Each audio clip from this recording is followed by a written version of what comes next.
প্রচলিত মিলাদ জায়েজ কিনা, না জায়েজ হলে ইসলামের মধ্যে ক্ষতিকর দিকগুলো কি কি, এবং সুন্নত অনুযায়ী পালন করার কোনো পদ্ধতি আছে কিনা দয়া করে জানাবেন। ভাই, মিলাদের মধ্যে যা পাঠ করা হয় সেটা হলো বহুলাংশে পাঠ করা হয় নবীজির প্রতি দুরূদ। নবীজির প্রতি দুরূদ পাঠ করা এটা ভালো কাজ না খারাপ কাজ? শুধু কি ভালো কাজ? রাসূল করিম সাল্লাল্লাহু আলাইহি ওয়াসাল্লাম বলেছেন, মান সাল্লা আলাইয়া মাররাতান সাল্লাল্লাহু আলাইহি আশরা।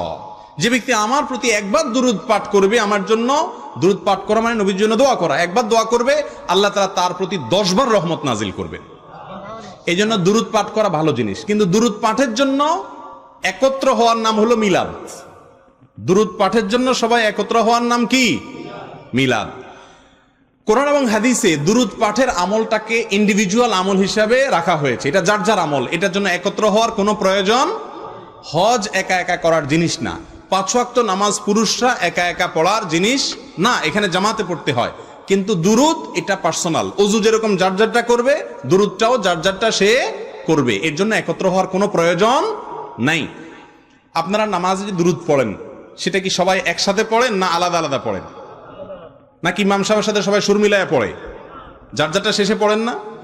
নামাজের মধ্যে দুরূদ যদি যার যারটা শেষে পড়লে হয়, নামাজের বাইরেও দুরূদ যার যারটা শেষে পড়লে হবে ইনশাআল্লাহ।